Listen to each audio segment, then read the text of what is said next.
Hi everyone, my name is Jim and I'm the pastor of children and families at City Church, and I'm happy for you to join us for episode 3 of The Takeaway.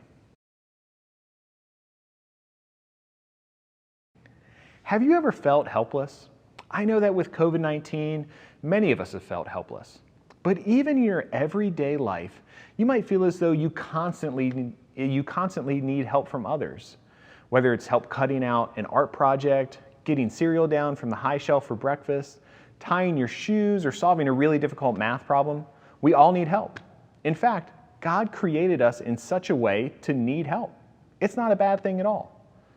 No one, no matter how fast they can run or what grades they earn in school, is strong enough or smart enough to do everything on their own. We need people to help us. We need people to help us when we're sad or scared, tired or upset. That's why God gave you the Bible, as well as your family, and why He gave all of us a church family, so that we can help each other and be reminded that God is our help.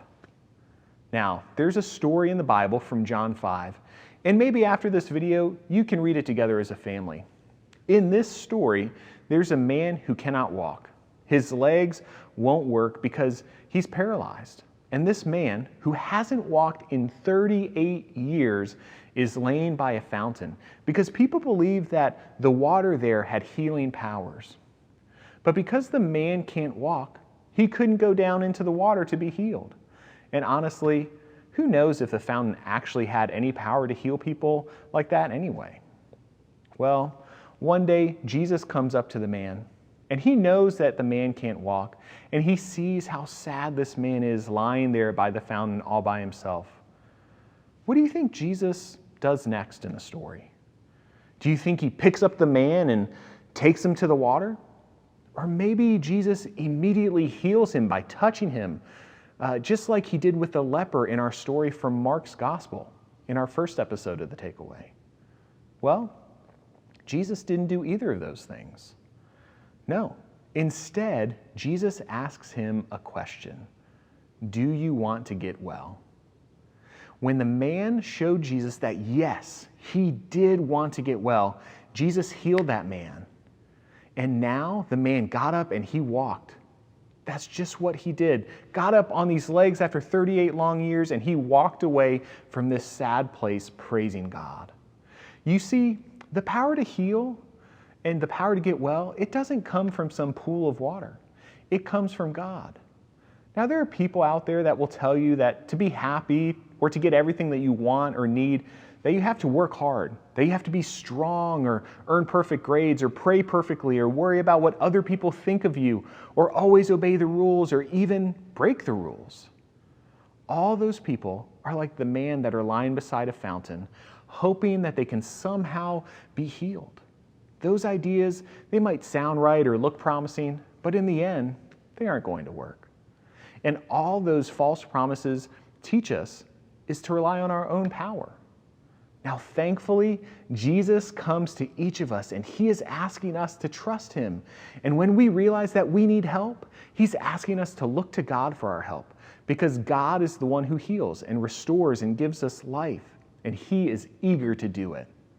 Do you want to get well? Look to Jesus. Do you need help? Look to Jesus. Don't rely on your own strength or your own power, but on the power of God and the strength of his family, the church. Now, I am really excited to share with you this week from one of our members here in our church family, and something that she has been learning to do over the last couple months. This week, we're going to hear from Marnie about riding bikes. Let's check it out. Hi, my name's Marnie, and I'm 5 years old. I want to tell you about bike riding.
Hey Marnie, when did you learn to ride your bike?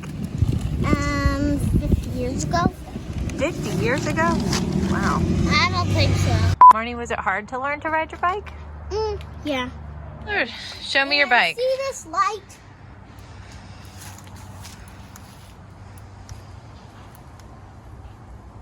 That's how it works. And this other light only turns on when it's dark.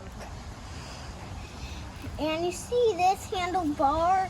It's the one I can only brake on. Not like this one. But the gears still work. Well, it's really dark pink and it got this many gears. 6 gears. So, bye. Thanks, Marnie. I know that many of you have been out there riding your bikes, and whether you're using training wheels or a balance bike, or you're doing it all on your own, I hope that you're having fun. It takes a lot of time. It takes a lot of patience and practice to learn new things. It also takes a lot of help from other people. Remember, God didn't create us to do it all on our own. He didn't give us that power, but He did create us to depend upon Him for His power, to look to Him for strength and love and hope. So where are you looking? Are you trying to live life on your own? Or have you said yes to Jesus and are living as one who trusts in God's power? Well, that, my friends, is the takeaway for this week. I'll see you next time.